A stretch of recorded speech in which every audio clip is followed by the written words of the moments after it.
அதிகாரம் 15-16 வாசிக்கும் போது, அப்பொழுது மொர்தெகாய் இளநீலமும் வெள்ளையுமான ராஜவஸ்திரம் அணிந்தவனாய் ராஜாவிடத்தில் புறப்பட்டார். ஆர்ப்பரித்து மகிழ்ந்தது.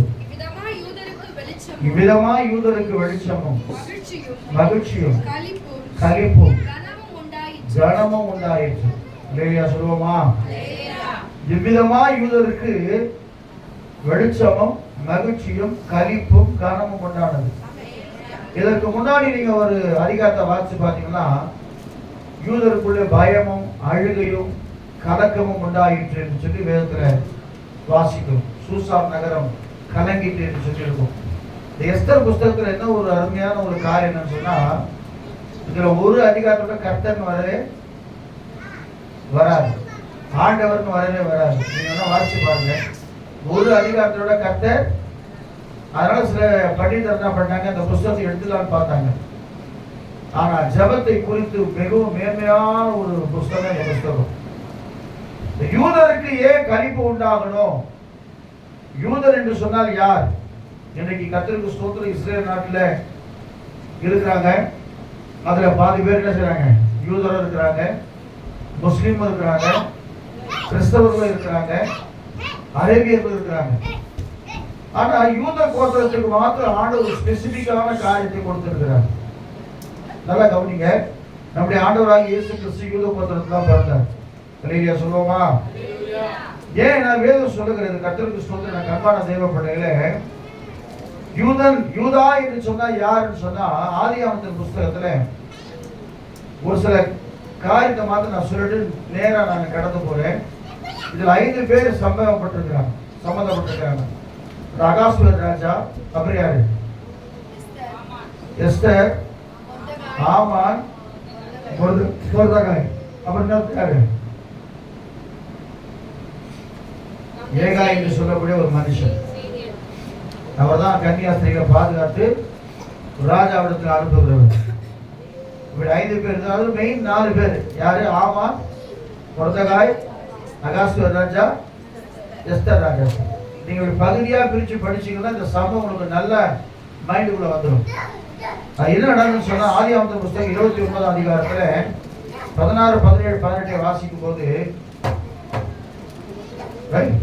சாயங்காலத்தில் யாக்கோபு வெளியிலிருந்து வருகையில் லேயாள் புறப்பட்டு அவனுக்கு எதிர்கொண்டு 29:16 லாபானுக்கு 2 குமாரத்திகள் இருந்தாங்க. மூத்தவர் பேர் லேயாள், ராகேல். லேயாளுடைய கண்கள் கூச்ச பார்வையா இருந்துச்சு. கூச்ச பார்வைன்னா வெளிச்சம் பார்த்தா இல்ல, அதுதான் சொன்னோம் தமிழ்ல மாறுக்கண்ணா, ஒன்றைக்கண்ணு சொன்னோம் தெரியுமா? அந்த மரணம் அழகான மகள் கூச்ச பார்வை இருந்துச்சு அவனுக்கு. ராகேலோ ரூபவதியும் அழகானவளா இருந்தாங்க.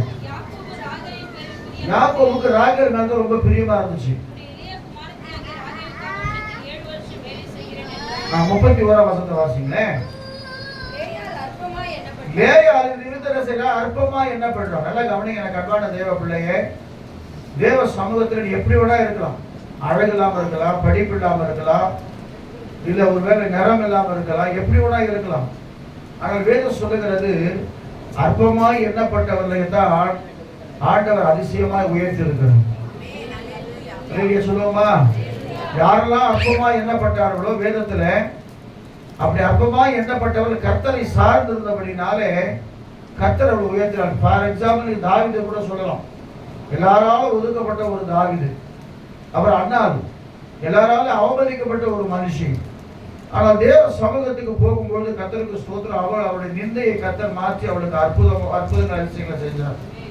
அந்த 2ஆம் அதிகாரத்தை நம்ம சொல்றாங்க, கர்த்தருக்குள் என் கொம்பு உயர்த்திருக்கிறது. கர்த்தர் சிறுமையை கண்ணோக்கி பார்த்தார். எனக்கு ஒரு ஆண் பிள்ளையை கர்த்தர் கொடுத்தார் சொல்லி நம்ம தைரியமா சொல்றாங்க. அப்ப என்ன அதிகாரம்னா, லேயாள் அற்பமா எண்ணப்பட்ட, தயவு செய்து சொல்றேன், திரும்பவும் சொல்றேன், எல்லாரும் என்ன அற்பமா என்றாங்க பாஸ்டர் அப்படின்னு சொல்லி நீங்க மனசுக்குள்ள வேதனைப்பட்டதை இன்னொன்னு விட்டுருங்க. அவங்க அற்பமா என்ன என் தேவன் என்னை மகிமையா எண்ணுகிறார். என் தேவன் என்னை மகிமையாய் ஆசீர்வதிக்க போகிறார். என் தேவன் என்னை உயர்த்த போகிறார். என் தேவன் என் கூட இருந்தா போதும். அல்லேலூயா சொல்லுவோமா? அற்பமா எண்ணப்பட்டார் என்று சொல்லி கண்டு அவன் கர்ப்பம் தரிக்கும்படி கர்த்தர் செஞ்சார். ராகேலோ நாம நமக்குள்ள அழகு பெருமை எல்லாம் இருந்தது மாத்திரம் இல்ல, இன்னொரு சம்பவம் இருக்கு. சொரூபத்தை ஒழித்து வைத்தான். வைத்தனால கர்த்தருடைய ஆசீர்வாதம் நம்ம கிடைக்காம போயிடுச்சு. வசனம் சுத்தி தொடர்ந்து வாசிங்க. ஒரு குமாரனை பெற்று கர்த்தர் ஃபர்ஸ்ட் ஒரு குமாரனை பெறாங்க. ஒவ்வொருத்தரும் பேர் வைக்கிறாங்க. சரி, சிறுமையை கண்ணோக்கி பார்த்து நேசிப்பார் சொல்லி ரூபன் என்று பெயரிட்டார். அடுத்தது மறுபடியும் அவர் கர்ப்பவதியாகி ஒரு குமாரனை பெற்று நான் அற்பமா எண்ணப்பட்டதை கர்த்தர் கேட்டருளி இவனையும் எனக்கு தந்தார் என்று சொல்லி சிமியோன் ஒவ்வொரு பேருக்கு ஒரு அர்த்தம் இருக்கு. முதல்ல என்ன செஞ்சாங்க? சிறுமையை கர்த்தர் பார்க்கிறார். இரண்டாவது அற்பமா எண்ணப்பட்டது. அற்பமான ஆரம்பத்தை அசட்டை. ஆமா, கிறிஸ்துவ வாழ்க்கை தொடக்கம் அற்பமா தான் இருக்கும். நிறைய பேருக்கு அப்படிதான் இருக்கும். அற்பமா இருக்கும். என்ன ஒண்ணுமே பண்ணலையே ஆண்டவர், ஒண்ணுமே செய்யலையே, எல்லாரும் நான் அற்பப்படுறேன் அப்படிதான் நினைக்கலாம். ஆனா ஒரு நாள் வரும், கர்த்தர் உன்னை உயர்த்தும் போது எல்லாவற்றையும் மாற்றி ஆண்டவர் சிறையிருப்பை மாற்றி கர்த்தருக்கு ஸ்தோத்திரம் அதிசயங்களை செய்கிறவராக இருக்கிறார். பாருங்க, ரெண்டாவது சொன்ன அற்பமா என்ன பெற்ற சொல்லி சிமியோன் இருக்கிறார். மூணாவது பாருங்களேன், திரும்ப அவர் கர்ப்பவதியாகி ஒரு குமாரனை பெற்று மூன்று குமாரனை பெற்றபடியால் சேர்ந்திருப்பார் என்று சொல்லி லேவி என்று பேருப்பார். லேவி என்று பேரிடுறாங்க. 3 ஆயிடுச்சு. அடுத்தது மறுபடியும் அவர் கர்ப்பவதியாகி ஒரு குமாரனை பெற்று இப்போதான் கர்த்தரை துதிப்பேன்னு சொல்றாங்க. நிறைய சொல்லுவோமா? அற்பமா எண்ணப்பட்டது, சிலுவையா எண்ணப்பட்டது, அப்புறம் கர்த்தர் அதை கணவன் நேசிக்கிறது எல்லாம் பேரை வச்சுட்டு கருத்துல இப்பொழுது நான் கர்த்தரை துதிப்பேன் என்று சொல்லி அவனுக்கு யூதா என்று சொல்லி பெயரிட்டார். யூதான்னா என்ன அர்த்தம்? கர்த்தரை. ஆமா, அப்ப இங்க என்ன வசனம் போட்டிருக்குது? யூதருக்கு வெளிச்சமும் மகிழ்ச்சியும் களிப்பும் கனமும் உண்டானது. நல்லா கவனிங்க. உன் வாழ்க்கையில் இந்த 4 காரியம் நடக்கிறன்னு சொன்னா நீ கர்த்தரை துதிக்கிற தேவ பிள்ளையா இருக்கணும். நிறைய சொல்லுவோமா? நேற்று கூட உபவாசம் கொடுத்துட்டு போயிட்டு வந்தாங்க நம்ம சபையில. ஆனா அவங்க அம்மா ரொம்ப வாஞ்சியா இருக்கிறாங்க. அவர் சாட்சி கூட நான் கேட்டோம். ரொம்ப வாஞ்சியா இருக்கிறாங்க கர்த்தருக்காக. சில சாட்சிகள் கூட சொன்னாங்க. அவங்க எதுக்கு சொல்லுவாங்க? நல்லா கவனிங்க. எனக்கு அன்பான தேவ பிள்ளையே, கர்த்தர் நமக்கு கொடுக்கும் போது அவரை துதிக்கிறது அல்ல, எல்லா சூழ்நிலையிலும் ஆண்டவரை துதிக்கிற தேவ பிள்ளைகளுக்கு ஆண்டவர் ஒரு காரியத்தை செய்யலாம். முதல்ல நம்முடைய வாழ்க்கையில் இருக்கிற இருளை மாற்றி நம்ம வெளிச்சத்துக்கு கொண்டு வருகிறார். எவ்வளவு வசன அம்சம் எல்லாருக்கும். தேவனே உனக்கு மகிமையா இருப்பார். தேவன் தான் நமக்கு மகிமையா இருக்கிறார். இந்த உலகத்துல நம்ம எல்லாரும் புறக்கணிக்கப்பட்டவர்களாக இருந்தாலும் கர்த்தர் நமக்கு மகிமையா இருக்கிறார். அப்ப இப்பொழுது நாம் கர்த்தரை துதிப்பேன். அப்ப நல்லா கவனிங்க. வெளிச்சம் உண்டாகணுமா? உன் குடும்பத்துல மகிழ்ச்சி உண்டாகணுமா? 4வது 3வது களிப்பு உண்டாகணுமா? இல்ல நல்ல கனம், மற்றவர் மத்தியில ஒரு பெரிய கனத்தை கர்த்தர் உண்டு பண்ணணுமா? எல்லா சூழ்நிலையும் கர்த்தரை துதிக்கிற தேவ பிள்ளையாக இருந்தால் கர்த்தருக்கு அற்புதங்களை செய்கிறவராக இருக்கிறார். அல்லேலூயா சொல்லுவோமா? 30 அதிகாரத்துல 24 வசனம் இப்படியாக சொல்லுங்கள். ஒரு சில வசனங்களை பார்த்து நான் சொல்லிவிட்டு கடந்து போகிறேன். ஆதியாகமம் 30:24 வாசிக்கும் போது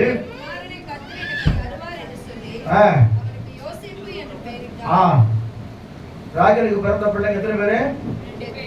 யாராரு? Very good. கர்த்தருக்கு ஸ்தோத்திரம். நம்ம நல்ல வேதத்துல கேட்டாங்க. 2 பிள்ளைங்க தான். முதல்ல யார் பிறந்தது? யோசேப். ஆண்டவர் திரும்ப மேல் மனதுருகி யோசேப்பை கொடுக்கிறார். அதற்கு பின்பாக சாக போற நேரத்துல ஒரு பிள்ளையை கொடுக்குறாங்க தான் பென்யமீன். பெரானி என்று சொல்லிவிட்டு பென்யமீன் சொல்லி பேர் இருக்கிறார் தகவல். 35 அதிகாரம் 16 வாசிக்கும் போது ஒரு சில வசனத்தை வாசிக்கும்.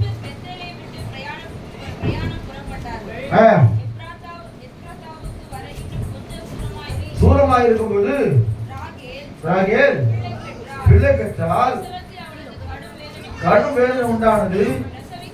பிரசவிக்கும் போது கடும் வேதனையா இருக்கையில் புத்திரனை பெறுவார் என்றால் பெனானி என்று பெயரிட்டால் பென்யமின் என்று பெயரிட்டான். அல்லேலூயா சொல்லுவோமா? பென்யமின் சொல்லி பேரிட்டாங்க. அப்புறம் வழியிலே அவள் அடக்கம் பண்ணப்பட்டாலும் பைபிள் எங்க அடக்கம் பண்ணப்பட்டாங்களா? ஏன்னா கர்த்தருக்கு பிரியமில்லாத காரியத்தை செய்யும் பொழுது நம்ம மரணம் கூட சிறப்பாக முடியாது. நல்லா வச்சுங்க, ஞாபகத்தில் வச்சுங்க கண்பானவர்களே. இந்த கடைசி நாட்கள்ல சில காரியம் நடைபெறுவது நம்ம பார்க்கிறோம். தற்பிரியராகவும் வீம்புக்காரராகவும் சுபாவ அன்பில்லாதவர்களும் இப்படி பல பேர் வாழ்ந்து கொண்டிருக்கிறாங்க. கர்த்தருக்கு ஸ்தோத்திரம். கிறிஸ்தவர்கள் சொல்லக்கூடிய நாம் எல்லாவற்றையும் சகித்தாதான் ஆண்டவர் சமூகத்திலே அவர் நம்ம கொடுக்கிற நித்திய ஜீவனை பெற்றுக்கொள்ள முடியும். அவன் கடைசியில எல்லாரும் பிளஸ் பண்றது தகப்பனுடைய கடமை. இஸ்ரேல் தேசத்துல அப்படிதான் பிளஸ் பண்ணுவாங்களாம். 49 அதிகாரத்துல அவர் எல்லா பிள்ளையும் பிளஸ் பண்றாரு. அப்படி பிளஸ் பண்ணும்போது நல்லா கவனிங்க கண்பான தேவ பிள்ளைங்க, நான் சொல்ல போறேன். யூதாவே சகோதரனால் புகழப்படுகிறவன் நீயே சொல்லி அவர் பிளஸ் பண்றார். 49 அதிகாரத்துல 8, 9, 10 வாசிக்கும் போது யூதாவே சகோதரனால் புகழப்படுகிறவன் நீயே,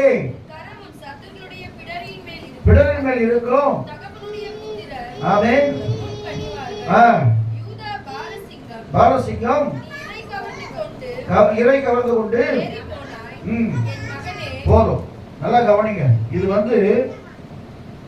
அங்க ஆவிக்குரிய பிரகாரமாய் மாம்சத்திற்குரிய பிரகாரமாய் யூதாவுக்கு யூத கோத்திரத்துக்கு ஆர்டர் கொடுத்தாலும் யூதாவை போல கர்த்தருக்கு ஸ்தோத்திரம். ஏன்னா வேதம் சொல்லுகிறது யோசேப்பு குழிக்குள்ள இருக்கும்போது அவனை காப்பாத்துறது யாரு? சப்போர்ட் பண்ணது யாரு? அவனை கொலை செய்ய வேண்டாம்னு சொன்னது யாரு?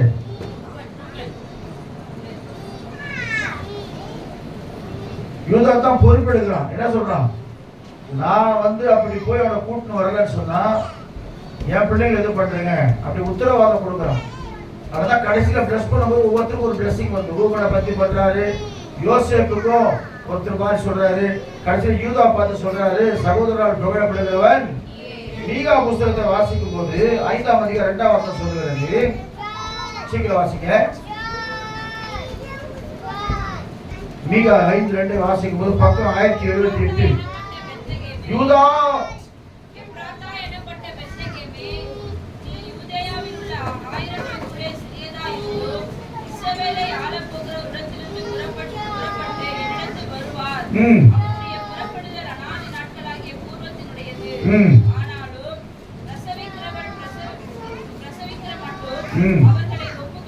போதும். கர்த்தருக்கு சொல்றேன். என்ன சொல்லுகிறது? காலேப் யூதா கோத்திரத்தை சேர்ந்தவர் தான். தைரியமா சொல்றேன். 80 வயசு ஆயிடுச்சு எனக்கு. நான் 40 வயசு ஆளுநர் தான் இருக்கிறேன். நான் இன்னொரு இடத்துல பார்க்குறோம். என்னாகும் மணிக்கு 4 புஸ்தகத்தில் 20 அதிகாரத்தில் 22ஆம் வசனத்தில் பாடி துதி செய்ய தொடங்கிய போது கர்த்தர் சத்துருக்களை அவன் கையில ஒப்பு கொடுத்தான்னு சொல்லி பார்க்கணும்.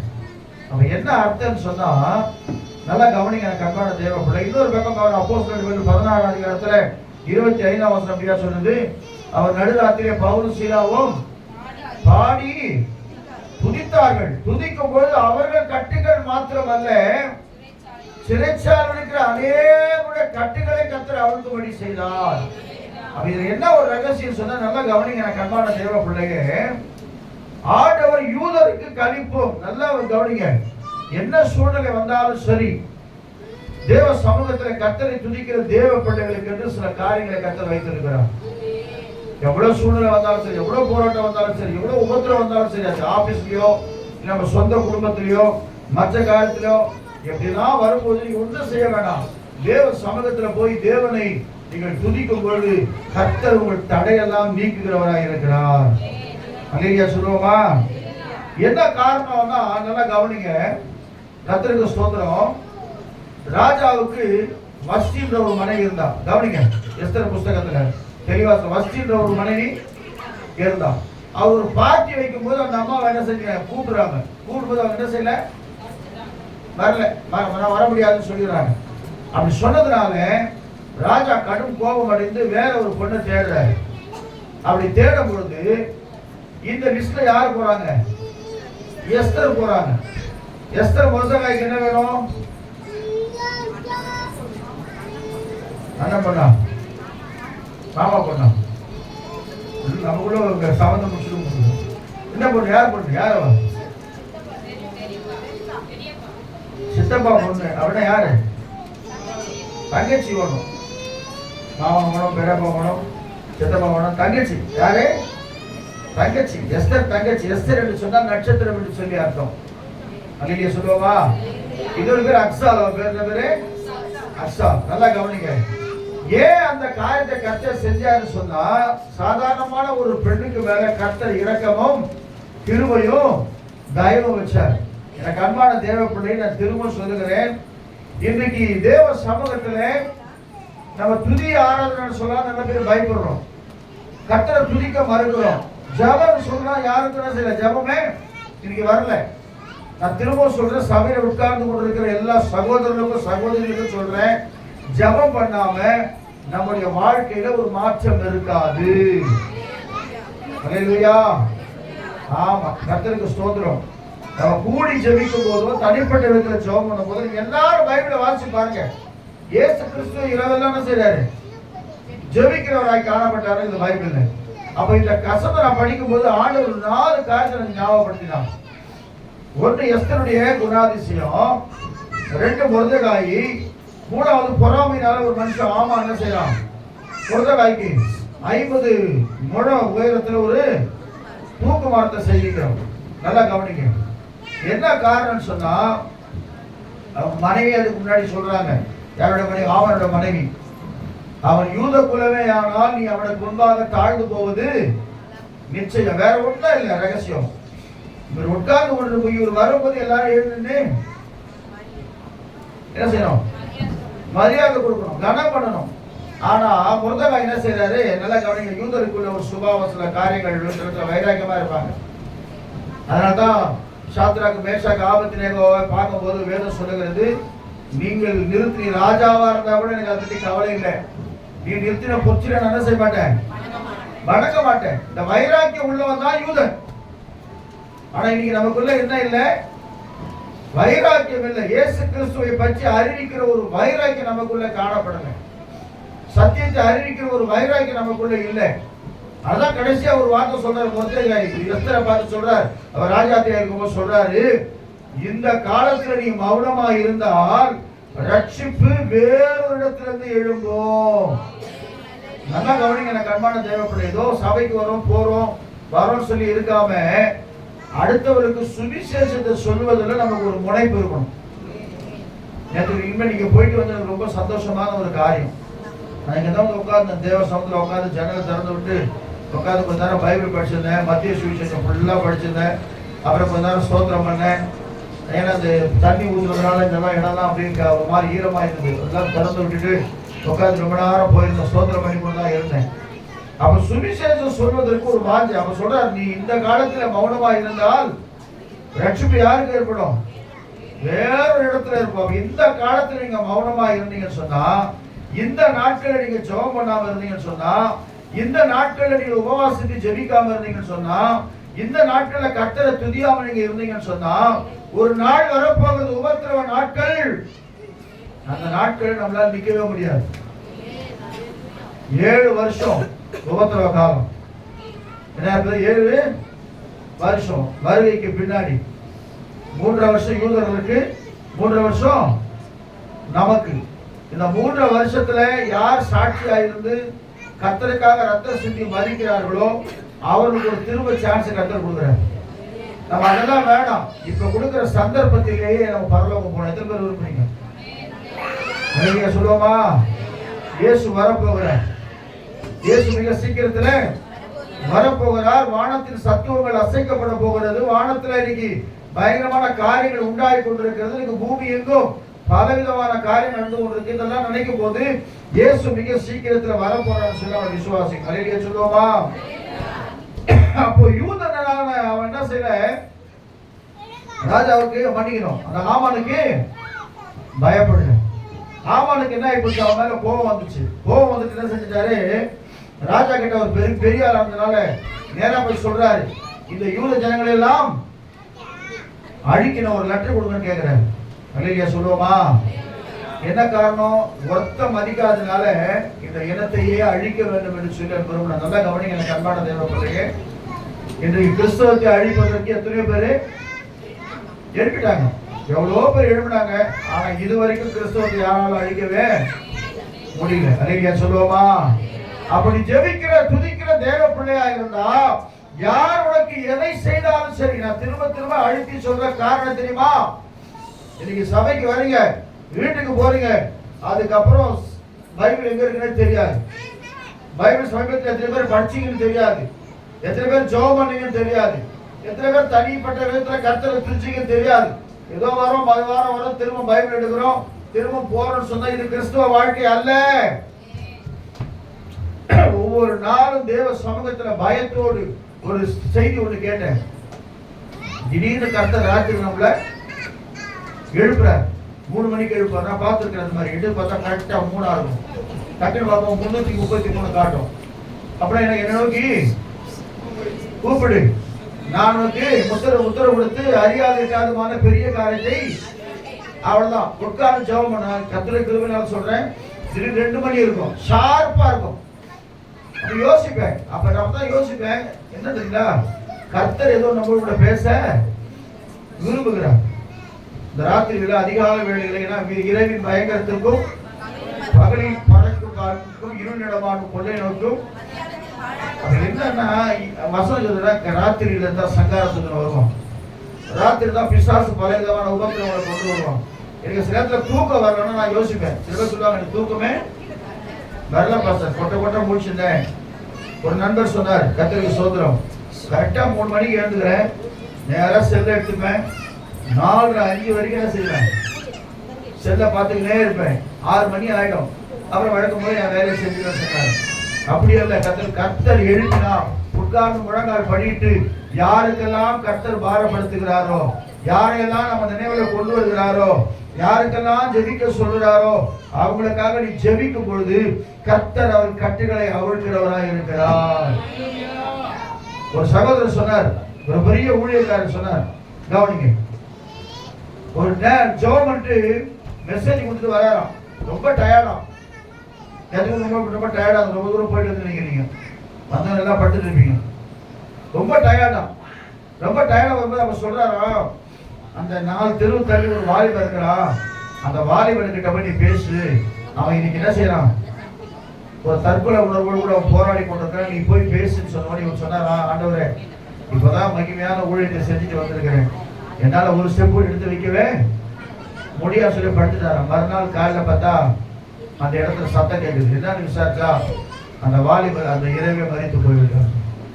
அப்பதான் தேவசமுத்திரம் உடைந்து அழுதாராம், ஆண்டவரே என்ன செஞ்சீங்க, சுவிசேஷம் சொல்லும்படியா வச்சிருக்கீங்க, நான் ஒரு சுவிசேஷகன், ஆனா நீ சொன்ன வார்த்தை நான் கீழ்படியாம நீங்க ஒரு ஆத்மா போய்விட்டு சொல்லி வரைஞ்சு அழுதாராம். இதனால கண்பான தேவ பிள்ளையே, நான் திரும்ப சொல்றேன், உங்க பேட்டர்ன் இப்படியே போறோம், நாங்க பைபிளை தொடர்றதில்ல, நாங்க ஜெபம் பண்றதில்ல, நாங்க வேதம் வாசிக்கிறதில்ல, நாங்க எதுவும் செய்யறதில்ல, சும்மா சபைக்கு வரும் சும்மா போறோம்னு சொல்லி நினைச்சீங்கன்னு சொன்னா நிச்சயமாக ஒரு நாள் வரும் நீங்கள் ஏமாந்து போவீர்கள். யாரா இருந்தாலும் சரி, ஆண்டவர் சொல்றார், யூதருக்கு வெளிச்சம் உண்டாயிற்று, உன் குடும்பத்துல ஒரு வெளிச்சம் உண்டாகணும்னு சொன்னா, உன் குடும்பத்துல ஒரு இருள் சூழ்ந்த அந்த காரியம் மாறணும்னு சொன்னா, உன் பிள்ளைகள் கீழ்ப்படிய வேண்டும் என்று சொன்னால், உன் பிள்ளைகளுக்கு நல்ல காரியம் நடக்க வேண்டும் என்று சொன்னால், யாரா இருந்தாலும் சரி தேவ சமூகத்துல ஜெபிக்கிற மகளாய் இருந்தால் கர்த்தர் ஒரு வெளிச்சத்தை உனக்குள்ளே கொண்டு வருவார். அல்லேலூயா. இரண்டாவதாக வேதம் சொல்றது மகிழ்ச்சி உண்டாகும். இன்னைக்கு அநேக குடும்பத்துல சமாதானமே இல்லை, நல்லா ஜெபிக்கிறாங்கன்னு சொல்றாங்க, ஆனா குடும்பத்துல சமாதானம் இல்லாத ஒரு சூழ்நிலை, சந்தோஷம் இல்லாத ஒரு சூழ்நிலை. எப்ப பார்த்தாலும் கீரியும் பாம்பு எப்படி இருக்கும், பேசிக்குமா, சண்டை, உடனே ஃபைட், உடனே சண்டை, உடனே போராட்டம், உடனே பிரச்சனை. அதனால யோசிப்பேன், நல்லா ஜெபிக்கிறவங்க வாழ்க்கையிலே பிசாசு இப்படி கிரியை செய்தா ஜெபிக்கிறதா அவனுக்கு யாரு என்னன்னு கூப்பிடுவாங்கள, ஜெபிக்காத எப்படி கூப்பிடுவாங்க பிசாசு உங்களை, நம்ம ஃப்ரெண்ட் அவர் எப்போ வேணா பார்த்துக்கலாம், எந்த அவர் டிஸ்டர்ப் பண்ணு, சந்தோஷமா இருக்கும். உலகத்தோடு ஒன்றி வாழ்வது சந்தோஷம், ஆனா உலகத்தின் காரியங்கள் முடியும் போது ரொம்ப வேதனை உண்டாங்க. நான் திரும்ப சொல்றேன், இந்த வாழ்க்கையில வெளிச்சம் வேணும்னு சொன்னா இந்த மொர்தெகாயை குறித்து வேதம் சொல்லுகிறது. அந்த நிகழ்ச்சியை கேள்விப்பட்ட உடனே அவன் புசியாமல் குடியாமல் போய் உட்கார்ந்து கொண்டு சாம்பலை தூக்கி தன் தலைமையில போட்டுக்கொண்டு அவன் ஜெபித்தான் பைபிள். எஸ்தர் ராஜ்யத்தை எவ்வளவு சமாதானப்படுத்துறான், முடியவே முடியாது. காரணம் சொன்னா இந்த மாதிரி ஒரு சட்டத்தை போட்டுட்டான், எப்படியாவது சட்டம் மாறணும், என்னுடைய குலம் ரட்சிக்கப்படணும், என்னுடைய ஜனம் ரட்சிக்கப்படணும் சொல்லி ஒரு வார்த்தை அவனுக்குள்ள இருந்துச்சு. இல்லையா சொல்லுவோமா? நீ நம்ம குடும்பத்தில் எத்தனை பேர் ரட்சிக்கப்படாம இருக்கிறாங்கல்ல? எவ்வளவு பேர் இருக்கிறாங்க? நம்ம என்ன பண்றோம்? ஒரு நாள் ஒரு கர்த்தர் இல்ல, நீ அவங்களுக்காக பாரத்தோடு ஜெபம் பண்ணும்போது கர்த்தர் பெய்யாத ஒரு ரட்சிப்பை கொடுக்கிறவரா இருக்கிறார். இல்லையா சொல்லுவோமா? நேற்று ஒரு சாட்சி கேட்டேன். திருநங்கைன்னு சொல்லுவாங்க தெரியுமா? கேள்விப்பட்டீங்களா? அவங்க திருநங்கையா இருந்த ஒருத்தர் திரும்பவும் கர்த்தருக்கு ஸ்தோத்திரம் ஆண்டவருக்குள்ள இன்னைக்கு ஊழியத்தை செய்து கொண்டிருக்கிறாங்க. பேண்ட் சட்டை போட்டுட்டு இன்னைக்கு ஊழியத்தை செய்து கொண்டிருக்க சுவிசேஷ ஊழியத்தை சொல்ற. நான் இருந்தேன் சின்ன வயசுல சண்டே கிளாஸ்ல மகிமை தான். சொல்லுவோமா? சண்டே கிளாஸ் போனவரு அவங்க பாட்டி இறந்தாலும் சபைக்கு போக முடியாத ஒரு சூழ்நிலை. திரும்ப உலகத்தில் பாதியில போயிட்டு பெண்ணாக மாறிட்டார். பெண்ணாக மாறினவர் என்ன பண்ணாரு? கர்த்தருக்கு ஸ்தோத்திரம் திரும்பவும் ஒரு 10 வருஷம் கழிச்சு திரும்ப அந்த சத்தியத்தை கேள்விப்பட்ட பிறகு எல்லாவற்றையும் விட்டு இன்னைக்கு தேவ சமூகத்துல நல்லா ஃபேன் ஷர்ட் போடுன்னு வைராக்கியமாய் கிறிஸ்துவ பற்றி சாட்சிய எல்லா இடத்துல போய் சுவிசேஷமாய் அறிவித்துக் கொண்டிருக்கிறேன். சொல்லுவோமா? யோசனை பண்ணி பாருங்க. அவங்களாம் அப்படி செய்யும் போது கர்த்தர் நமக்கு எவ்வளவு காரியங்கள் செய்யறாரு. அதனாலதான் சொல்ற ஒரு வார்த்தை, இந்த காலத்தில் நீ மௌனமாய் இருந்தால். அதான் சொன்னேன். அடுத்த வாரத்தில் சகோதரர் பாட போறேன், வராம போட போறீங்க, அது வேற பயமா இருக்கு. பாட சொல்லிட்டாரு, ஏன்னா பாட சொல்லிட்டா நான் போயிடுவோம். இல்லை இல்லை இல்லை, எதுவாக இருந்தாலும் ஒரு காலம் நீ வச்சேன்னா இயேசு உனக்கு முன்னாடி 10 அடி முன்னாடி வைப்பார். இவங்களாம் கத்துக்கிட்ட பாடுறாங்க. தேவ சமுதிரம் வந்தாங்க, பாட சொன்னாங்க, பாட ஆரம்பிச்சு முதல்ல தப்பா தான் இருக்கும். அதனால அடுத்த வாரம் 2-3 பேர் நான் கூப்பிட போறேன். இந்த பழையாலாம் விட்டுற போறேன். நீ பாடகர்லாம் போகலாம். யார் வேணா எஸ்பிபி வேணாம், எல்லாம் வேணாம், டிஎம்எஸ்லாம் வேணாம். யார் புது பாடகர்லாம் பாட போறேன். நீங்க பாடுதான் பாட்டு.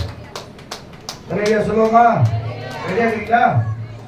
குமார் சொல்லி கொடுக்க கை தட்டுப்பாங்க. ரெடிட்டாரு எல்லாரும் சொல்லு. அடுத்த வாரம் தான் பாட போறாரு. சென்னவன் கூட பாட போறாரு. 2 பேரும் சேர்ந்து வச்சு பாட போறாங்க. ஏட்டா வந்து தெரியல நீங்க. அல்லேலூயா. அதனால கர்த்தருக்கு இந்த உலகத்துல வாழும்போது எதையாவது செஞ்சிடணும். பாருங்க, எஸ்தர் ஆயத்தமா கேள்விப்பட்ட உடனே அவ போன இடம் எந்த இடம்? தேவ சமூகம்.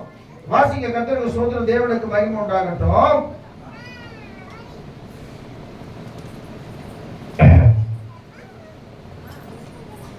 நாலாம் அதிகாரம் 13 எஸ்தர் புஸ்தகத்தை வாசிங்க. சொல்ல சொன்னது, நீ ராஜாவின் அரண்மனை இருக்கிறதுனாலே தப்பக்கூடாது இருக்க, நீ தப்புவா என்று நினைவு கொள்ளாதே. இந்த காலத்திலே மௌனமா இருந்தா ஆமென் எழும்பும், அழிவீர்கள். உதவியா இருக்கும்படி நான் கிடைத்திருக்கலாமே, யாருக்கு தெரியும் என்றார் சொல்ல சொன்னார். அப்போது எஸ்தர் சொல்ல சொன்னது, கூடி வர செய்து 3 நாள் குசியாமலும் குடியாமலும் நல்லுங்கள், தாதிமாரும் உபவாசம் பண்ணுவோம். ஆமென். பிரவேசிப்பேன், செத்தாலும் சாகிறேன் என்றால். அங்கே சொல்லுவோமா? உபவாசம் போடுங்க சிஸ்டர். ஐயோ எனக்கு சுகர் இருக்குது, நான் செத்து பண்ண என்ன பண்றது? நம்ம சொல்றது என்ன இது? ஏற்கனவே கால் அப்படி சும்மா திக்கி திக்கி திக்கி திக்கி திக்கி எரிஞ்சிருக்குது எனக்கு. நான் உபவாசம் தானே என்ன ஆயிடும்? ஜட ஜடன்னு ஆயிடுவேன். ஆனா அவன் சொல்றான், நான் செத்தாலும் சாகுறேன், செத்தாலும் சாகுறேன்னு சொல்லி உபவாசிக்கிறாங்க, ஜெபம் பண்றாங்க. கர்த்தருக்கு ஸ்தோத்திரம். நீங்க 9ஆம் அதிகாரத்துல பாத்தீங்கன்னா காரியம் மாறுதலாய் முடிந்தது. அல்லேலூயா சொல்லுவோமா? எதை குறித்து கவலைப்படாதபடிக்கு தேவ சமூகத்துல கர்த்தரை துதிக்கிற ஜெபிக்கிற தேவ பிள்ளைகளுக்கு கர்த்தர் அற்புதங்களை செய்கிறவராக இருக்கிறார். நம்ம கணவரை குறித்து நமக்கு ஒரு பாரம் இல்ல, மனைவி குறித்து ஒரு பாரம் இல்ல, குடும்பத்தை குறித்து ஒரு பாரம் இல்ல, சொந்த பந்தங்களை குறித்து ஒரு பாரம் இல்லைன்னு சொன்னா எனக்கு அன்பான தேவ பிள்ளைகள் நம்ம கிறிஸ்துவங்களே இல்ல. அவர் சொல்ல பாருங்க, என் சொந்த குலத்திற்கு 8ஆம் அதிகாரம் நான் விசுவாசிக்கிறேன். தேவனுக்கு மகிமையாகட்டும். என் குலத்திற்கு வருகிற அழிவை நான் எப்படி பார்ப்பேன். அந்த வசனம் வாசிங்க, எடுத்துங்க. எஸ்தர் புஸ்தகத்துல என்ன அதிகாரம் அது? 8:6 வாசிங்க. என் ஜனத்தின் மேல் வரும் பொல்லாப்பை நான் எப்படி பார்ப்பேன், அழிவை எப்படி சகிக்க முடியும் என்றால் அகஸ்வேரு ராஜா எஸ்தரையும் நோக்கி பிரைஸ் தி லார்ட். அல்லேலூயா சொல்லுவோமா? நல்லா கவனிங்க. ஒரு சில காரியம் நடந்துச்சு. இந்த மொர்தெகாயை குறிச்சு ரெடி ஆயிட்டார். யாரு? ஆமான் ராஜா. நமக்கு தான் என்ன செய்ய போறாரு? சப்போர்ட் பண்ண போறாரு. நம்ம ஏறி பல்லக்கில் உட்கார போறோம். ராஜா கனம் பண்ண விரும்புகிற மனுஷனுக்கு என்னென்ன செய்யப்படுறவங்க உற்சாகமாயிட்டார். இவர் தான் ராஜா பண்ண போற சொல்லி தைரியமா சொல்றார். ஆனா அதுக்கு முந்தின நாளே எஸ்தர் புஸ்தகம் 6ஆம் அதிகாரம் 1-2 வாசிக்கும் போது, வாசிங்க கர்த்தருக்கு ஸ்தோத்திரம். எஸ்தர் ராத்திரியிலே, அந்த ராத்திரியிலே ராஜாவுக்கு நித்திரை ஒரு 3 இடத்துல 3 பேர் நித்திரை வரல. ஏன் நித்திரை வரல தெரியுமா? இல்லையா சொல்லுவோமா? ஏன் நித்திரை வரல ராஜாவுக்கு? கர்த்தர் நித்திரை இல்லாம நம்ம பண்றாருன்னு சொன்னா ஏதோ ஒரு காரியத்தை கர்த்தர் நல்லதோ கெட்டதோ நமக்கு வெளிப்படுத்த போறான்னு சொல்லி அர்த்தம். அல்லேலூயா சொல்லுவோமா? நான் திரும்ப சொல்றேன், நம்ம குடும்பத்திலேயோ இல்ல வெளியோ எங்கேயோ ஒரு சம்பவம் நடைபெற போகிறது. சில பேர் சொல்லுவாங்க, நான் கூட ஒரு 3 நாள் முன்னாடி தூக்கமே வரலன்னு. நான் சொல்லியிருந்தேன், நான் 3 மணி வரைக்கும் ஜெபம் பண்ணேன். ஒரு 1 மணிக்கு ஆரம்பிச்சு 3 மணிக்கு ஜெபத்தை முடிச்சேன். திரும்ப 3 மணிக்கு படுக்கிற தூக்கமே வரல. யாருக்கு ஆண்டவர் ஜெபம் பண்றாரு சொல்றாரு தெரியல. திரும்ப எழுந்து உட்காந்து ஸ்தோத்திரம் பண்ணி கொண்டே இருந்தேன். அப்புறம் 4 மணி ஆச்சு. 5 மணிக்கு கொஞ்சம் சாஞ்சிட்டு கர்த்தருக்கு ஸ்தோத்திரம். அப்ப கூட எனக்கு ரொம்ப மனசு பாரமா இருந்துச்சு, ஐயோன்னு சொல்லி. அப்புறம் ஒரு செய்தி கேள்விப்பட்டேன், கர்த்தருக்கு ஸ்தோத்திரம். எனக்கு ரொம்ப கஷ்டமா இருந்துச்சு. அப்ப ஆண்டவர் சில நேரங்களில் வந்து ஏன் அவர் ஜெபிக்க சொல்றாருன்னா, தூக்கம் வர ராஜாவுக்கு ஏன் தூக்கம் வர்றது தெரியுமா? அப்ப தூக்கம் வர நேரத்துல இந்த காரியம் அவனுக்கு படிக்கிறான். என்னது? உட்கார்ந்து என்ன செய்யறான்? அந்த ஒவ்வொரு காரியமும் அந்த 4ஆம் புஸ்தகத்துல பார்க்கும்போது மொர்தெகாய் ராஜாவுக்கு விரோதமாக எழுப்பின 2 பேர் என்ன செஞ்சிட்டாரு? ஜெயில போட்டார். அப்ப அவனுக்கு என்ன செய்யணும்னு சொல்லி கேட்கும் போது அவனுக்கு ஒரு கனம் உண்டாகுது. 2வது ஒருத்தருக்கு தூக்கம் வரல. யார் தெரியுமா? தானியேல் புஸ்தகத்துல 6ஆம் அதிகாரம் 18, 19, 20 வசனத்தை வாசிக்கும் போது, சீக்கிரம் வாசிங்க. தானியேல் புஸ்தகம் 6ஆம் அதிகாரம் 18, 19, 20 வாசிக்கும் போது வேகமா வாசிங்க. பின்பு ராஜா அரண்மனைக்கு போய் போஜனம் பண்ணாமலும் வரவட்டாமலும் இருந்தால் நித்திரை வராம போயிட்டு காலமே கிழக்கு. ஆமா, உண்மையிலே சொல்றேன், நீ ஜெபிக்கிற துதிக்கிற தேவ பிள்ளை இருந்தா உனக்கு விரோதமா எழுப்புவதற்கு நித்திரை வராது. ஒரு பக்கம் நீ ஜெபிக்கிற தேவ பிள்ளை தான் உனக்கு நித்திரை வரலன்னா யாருக்காவது ஜோம சொல்ல அர்த்தம். 2வது நமக்கு விரோதமா யாருன்னா எதனா செய்யறான்னு வச்சுக்கிறேன். உண்மையா சொல்றேன், நீ தேவ சமூகத்துல சின்சியரா ஜெபிக்கிற தேவ பிள்ளையா இருந்தா, சின்சியரா கர்த்தரை துதிக்கிற தேவ பிள்ளையா இருந்தா, அடுத்தவனுக்கு நித்திரை வராதபடிக்கு உனக்கு வரப்போகிற உனக்கு செய்ய போற தீமை கூட மாட்டிப்பான். இல்லையா சொல்லுவோமா? ஆமா, நான் நிறைய கேள்விப்பட்டிருக்கிறேன். என் வாழ்க்கையை நான் அனுபவிச்சிருக்கிறேன். நான் அந்த மாதிரி உணர்ந்திருக்கிறேன். அப்படியே கர்த்தர் சில செய்யறேன். பயங்கரமான போராட்டமா இருக்கும், பயங்கரமான பிரச்சனையா இருக்கும். அடுத்து என்ன நடக்கும் போது தெரியாது. அந்த நேரத்துல கர்த்தர் சொல்ற நேரத்துல உட்கார்ந்து ஜெபம் பண்ணும் பொழுது கர்த்தர் கிருபையா இறங்குது நமக்கு தெரியும். கர்த்தர் நமக்காக யுத்தம் பண்ணது நமக்கு தெரியும். அதனால்தான் எனக்கு அன்பான தேவ பிள்ளையே, உன்னுடைய வாழ்க்கையில வெளிச்சம் உண்டாக வேண்டும் என்று சொன்னால் நீ நல்லா கர்த்தரை துதிக்க. அதான் சொல்றான், கர்த்தருக்கு ஸ்தோத்திரம். யூதருக்கு வெளிச்சமும், யூதருக்குன்னா அந்த யூதருக்கு மாத்திரமல்ல, யூதா என்று சொன்னால் கர்த்தரை துதிப்பவன். அப்ப 2 நாளாகமம் புத்தகத்துல யார் சப்போர்ட்டுமே இல்லை, சும்மா பாடி துதி செஞ்சாங்க, அவ்வளவுதான் நடந்தது. அதற்குள்ளே ஒருத்தருக்கு ஒருத்தர் வெட்டுண்டு மடியும்படியாய் கர்த்தர் செய்தார். அல்லேலூயா சொல்லுவோமா? துதி செய்ய தொடங்கியதும் எதிரிகள் தங்களுக்குள் வெட்டுண்டு மடிய செய்தி.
அலங்கார வாசல்ல உட்கார்ந்து மட்டும் பிச்சை கேட்கணும். வெங்கிய பொண்ணு என்கிட்ட இல்லப்பா, ஆனா ஒண்ணு இருக்குது, இயேசு நாமம் எனக்குள்ள இருக்குது. உடனே ஜெபம் பண்றாங்க, கர்த்தருக்கு ஸ்தோத்திரம். புத்தி தெரிந்து நடந்தாங்க பைபிள். அதை சொல்லுவோமா? ஜபவீரன் தானியேல் தூக்கி போட்டாரு ராஜா. ஆனா ராஜாவுக்கு தூக்கம் வரல. ஏன்னா வந்து கேட்கிறான், காலையிலே வந்து பெயரை சுத்தமா கேட்கிறான், என் தாசனாகிய தானியேலே, நீ இடைவிடாமல் ஆராதிக்கிற ஒரு தேவன் தப்பிக்க வல்லவராய். அப்ப என்ன அர்த்தம்னா, தானியேல் ஜெபிக்கிறவன் அவனுக்கு ஒன்றும் நடக்காதுன்னு அர்த்தம். இல்லைன்னா ராஜா அங்க வந்துருப்பாரா? நீங்க பாருங்க, ராஜா அங்க வராரு. ஏன் வராரு? அதிகாலையில எழுந்து வராரு, ரெண்டு ஓடியாரு. ஓடி வந்து என்ன செய்யறாரு? வார்த்தை பாருங்க எப்படி வருது, நிறுத்தி வாசிங்க அந்த வசனத்தை. தூக்கம் வரல, காலையில போறாரு, அதிக கிழக்கு வெளுக்கு முன்பே கிட்ட வந்து துயர சத்தமாய் தானியேலை நோக்கி கூப்பிட்டான். தானியேலே, ஜீவனுள்ள தேவனுடைய தாசனே, இடைவிடாமல் ஆராதிக்கிற தேவன் உன்னை தப்புவிக்க அழகிய சொல்லுவோமா? அப்ப 3 வேளை ஜெபிச்ச தானியேலுக்கே ஆண்டவர் அற்புதம் செஞ்சார் சொன்னா, இந்த புதிய ஏற்பாட்டில் இயேசுவை பற்றி நன்றா இருந்திருக்கும். அவர்தான் தேவன், அவர்தான் பாதுகாக்கிறவர், அவர்தான் கண்ணீரை துடைக்கிறவர், அவர்தான் நமக்காக பலியானவர், அவர்தான் எல்லாமே சொல்லி நினைக்கிற நாம கொஞ்ச நேரம், ஒரு மணி நேரம் நீங்க விழித்து ஜெபம் பண்ணா பெரிய பெரிய காரியத்தை உங்களுக்கு தான் கட்ட செய்யப்படுது. செய்வீங்களா? செய்ய மாட்டீங்களா? நான் திரும்ப சொல்றேங்க, சபைக்கு வர்றது பெருசு இல்லை. சபைக்கு வர்றது நீங்க பெருசே கிடையாது. நீங்க ஜெபிக்காம நீங்க பைபிள் வாசிக்காம, நீங்க கர்த்தரை துதிக்காம, சத்தியத்தை கேட்காம ஏதோ போறோம் வரோம் சொல்லி நினைச்சீங்கன்னா தப்பாயிடும். இன்னைக்கு ஆண்டவர் சொல்றார், யூதருக்கு வெளிச்சமும் மகிழ்ச்சியும் களிப்பும். அப்படின்னு என்னது? மகிழ்ச்சி வேற, களிப்பு வேற. கர்த்தரால் மீட்கப்பட்டவர்கள் ஆனந்த களிப்புடன் பாடி சீயோனுக்கு அப்படின்னா சந்தோஷம், சொல்ல முடியாத சந்தோஷம், களிப்பு, இருதயத்துக்குள்ள ஒரு சந்தோஷம், இருதயம் முழுவதும் அப்படியே பரவி கிடக்கிறதா களிப்பு. அந்த களிப்பு மாத்திரம் இல்ல, கனம் உண்டாகும். எங்க யார் உன்னை அவமானப்படுத்தினாங்களோ அவங்க மத்தியில உங்களை தீர்க்கதரிசியாக கர்த்தர் பயன்படுத்துவார். நீங்க சொல்லுவா, ஒரு ஊழியக்காரருக்கு அவங்க அப்பா இறந்துட்டார் ஆக்சிடென்ட்ல. அப்ப எல்லாம் சொன்னாங்களாம், இதோட ஊழியம் முடிஞ்சு போச்சு, இவனுக்கு என்ன பண்ண போறாங்க இந்த பசங்க வந்துன்னு. ஆனா இன்னைக்கு வேலையே கலைக்கிறாங்க. ஆண்டர் பாட்டு கிருபை கொடுத்துட்டார். பாட்டு எழுதுற கிருபை, நல்லா துதிக்கிற கிருபை கர்த்தர் கொடுத்தாரு. இன்னைக்கு பாக்குறேன், அண்ணன் தம்பி 3 பேருமே சரி கர்த்தர் எடுத்து வல்லமையா எங்கோ ஒரு மூலையில இருந்தவங்கள கர்த்தர் வேர்ல்டு ஃபுல்லா தெரிய வச்சுட்டாரு. அப்போ மற்றவங்க நம்ம பாரு இவங்க கொண்டு கர்த்தர் என்ன செய்ய போற அப்படின்னு அவங்க நினைக்கலாம். ஆனா கர்த்தருடைய பார்வையில் விலையேற பெற்றவனாய் இருக்கிறபடினால, விலையேற பெற்ற மகனாய் மகளாய் இருக்கிறபடினால வரங்களை கொடுத்து நம்மை பயன்படுத்த வந்தவனாய் இருக்கிறான். அலையா சொல்லுவோமா? ஆனா யார் எது சொன்னாலும் காதுல வாங்காம நீ செய்ய வேண்டிய செய்து கொண்டு, அற்புதம் நடந்தாலும் சரி ஜெபிப்பேன், அதிசயம் நடக்காம இருந்தாலும் ஜெபிப்பேன், துன்பம் வந்தாலும் ஜெபம் பண்ணுவேன், இன்பம் வந்தாலும் ஜெபம் பண்ணுவேன், போராட்டம் வந்தாலும் ஜெபம் பண்ணுவேன். அப்புறம் என்னது, எல்லாத்துக்கும் நீ ஜெபம் பண்ண தேவ பிள்ளையா நான் திரும்ப சொல்றேன், இந்த வாரம் முடிவதற்குள்ள அற்புதம் நடக்க போகுது. 3வது ஒரு வசனம், கர்த்தருக்கு ஸ்தோத்திரம். மத்திய சுவிசேஷம் 27 அதிகாரம் முடிச்சிடறேன். 17, 18, 19 வாசிக்கும் போது, மத்திய சுவிசேஷம் அவர்கள் கூடி இருக்கையில் அவர் நோக்கி நான் உங்களுக்கு விடுதலையாக்க வேண்டும். யாரை விடுதலையாக்கணும் சொல்லி பிலாத்து கேட்கிறார். பரபாசையா கிறிஸ்து எனப்படுகிற இயேசுவையா கேட்டார். உட்கார்ந்திருக்கையில்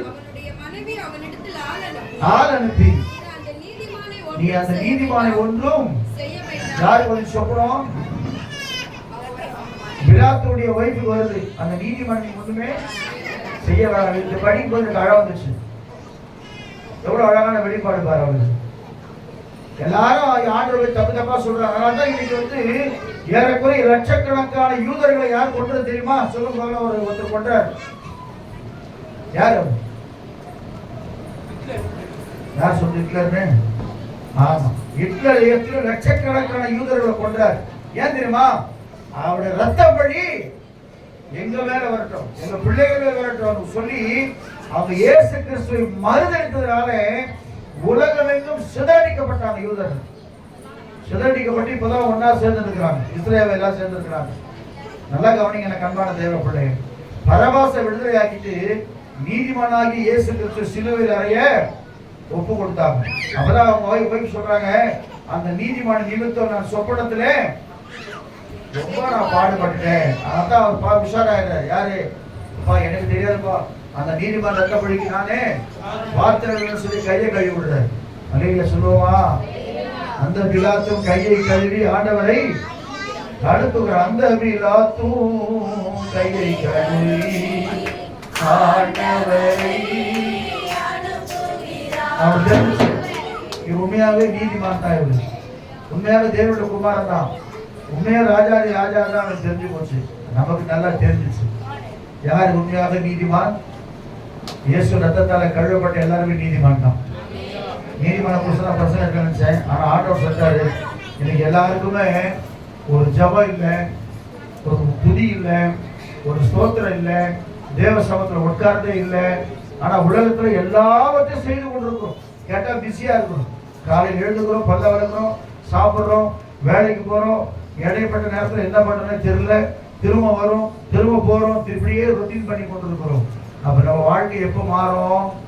தேவ சமூகத்தில் நேரத்தை ஒதுக்கி அதிகாலை வேளையில் எழுந்து ஆண்டவர் சமூகத்தில் உட்கார்ந்து கர்த்தரை ஆராதித்து கர்த்தரை துதித்து கர்த்தர் நாமத்தை பாருங்க. கொஞ்ச நேரத்துல நீங்க அதுக்கு முன்னாடி அதிகாரத்தை பாத்தீங்கன்னா யூதருக்கு அந்த பயம் வந்துச்சு, கலக்கம் வந்துச்சு, வேதனை வந்துச்சு. ஐயோ நம்ம மொத்தமா அழிய போறோம்னு சொல்லி.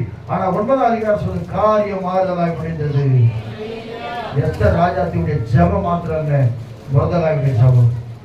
கர்மான தேவ பிள்ளைங்க, மகிழ்ச்சியும் கலிப்பும் உங்களுக்கு உண்டாகணும்னா, சந்தோஷம் உங்களுக்கு உண்டாகணும்னு சொன்னா, குடும்பத்துல சமாதானம் உண்டாகணும்னு சொன்னா, இன்னைக்கு ஒரு தீர்மானம் பண்ணுங்க. ஜெபிக்காம நான் சாப்பிட மாட்டேன், நைட்ல ஜெபிக்காம நான் தூங்க மாட்டேன். குடும்ப ஜபம் இல்லாத வீடு கூரை இல்லாத வீடு, தனிப்பட்ட ஜபம் இல்லாத வீடு என்ன வீடு சொல்லிக்கினே போறோம் லைன்ல. ஜபம் இல்லாத வீடு கூரை இல்லாத, மழை வந்தாலும் ஊத்தம், வெயில் காஞ்சாலும். ஆனா ஜபம் பண்ற தேவ பிள்ளையா தான் கர்த்தரே உடைய செட்டைகளுக்குள்ள வைத்து பாதுகாக்கிறவங்க இருக்கிறார். சும்மா தெரியாதெல்லாம் பாடுங்க, என்னென்ன வாயில வந்து அதெல்லாம் பாடுது. இந்த குழந்தைங்கெல்லாம் பாடுங்க. இந்த எஃப்சி பையன் பாட்டை கேட்கிற இடத்துல கோடி கோடி நன்றி சொன்னாலும் அவன் பாட்டுக்கிறான். இவர் எஸ்தரை போய் மைக்கு மாதிரி ஒரு குச்சை வச்சு நான் பாட்டு கிடக்கிறான். இந்த பந்து பாட டான்ஸ் பசங்கள்லாம் பார்க்கும்போது எனக்கு ஆச்சரியமா இருக்கு. அவங்களே இப்படி பண்ணும்போது குழந்தைகள் இப்படி பண்ணாதான் குழந்தைகள் பாலகர் வாயினால் பெறல் உண்டு பண்ணினீர். நாம என்ன செய்யணும்? எவ்வளவு பாட்டு அம்மிங் பண்றோம். இப்போ அந்த அம்மிங்கெல்லாம் பார்த்து கர்த்தருக்கு ஸ்தோத்திரம். திரும்ப சொல்றேன், உங்க போன்ல கூட என்ன செய்யுங்க, சினிமா பாட்டு வைக்காதீங்க. நிறைய பேர் இப்போ ஆன் பண்ணா வரும், யார் அது இதுல இருந்தாலும் எனக்கு தெரியல. அதெல்லாம் கட் பண்ணிட்டு ஆண்டவர் நாமத்தை உயர்த்துகிற பாடலா வைங்களை கர்த்தர் ஆசிரியப்படுறாங்க. அதுக்கு சொல்லுவோமா? ஆசிரியப்பட்டான வேலைக்கு நம்ம எல்லாம் கர்த்தரை ஸ்தோத்திரம் பண்ணுவோம். யூதருக்கு வெளிச்சமும் மகிழ்ச்சியும் கரிப்பும் கனமும் உண்டானது. இது யாவும் உனக்கு உண்டாக போகுது. உன் காரியம் மாறுதலா முடிய போகுது. உன் காரியத்தை மாறுதலா முடிக்க போற. இது நடக்கவே நடக்காத நினைச்சுக்கிறதுக்காக நடக்க போகுது. கட்டவே முடியாதுன்றது நீ கட்ட போற. அல்லேலூயா. முடியாதுன்றது நீ முடிக்க போற. உன்னை கொண்டுதான் கர்த்தர் முடித்து வைக்க போகிறார். நீதான் அவருக்கு வேண்டும். ஆனா நீ எப்படிப்பட்ட பாத்திரம் அவர் பார்க்கிறார்? நீ காலியா இருக்கிறியா? ஜப ஆவியால் நிரம்பி இருக்கிறாயா? துதியின் ஆவியில் நிரம்பி இருக்கிறாயா? கர்த்தருக்கு வைராக்கியமா இருக்கிறாயா? கர்த்தரை லவ் பண்றியா? கர்த்தர் மேல ரொம்ப பிரியமா இருக்கிறியா? கர்த்தருக்காக கர்த்தருக்கு எதையும் செய்ய துணிவா இருக்கிறார். யோகு சொல்றார், அவர் நீ கொன்று போட்டாலும் அவர் மேல் நம்பிக்கையா இருப்பேன். சாவச்சோட நம்பிக்கையா இருப்போமா? இந்த நம்பிக்கை ஒண்ணு கூட வந்துச்சுன்னா இன்னைக்கு ஒரு அர்த்தம் நடக்க போகுது. பிதாவாகிய தேவனை ஸ்தோத்திரம் பண்ணுவோமா? குமாரனாகிய ஸ்ரீ ஸ்தோத்திரம் பண்ணுவோமா? பரிசுத்தான தேவனை ஸ்தோத்திரம் பண்ணுவோம். அல்லேலூயா.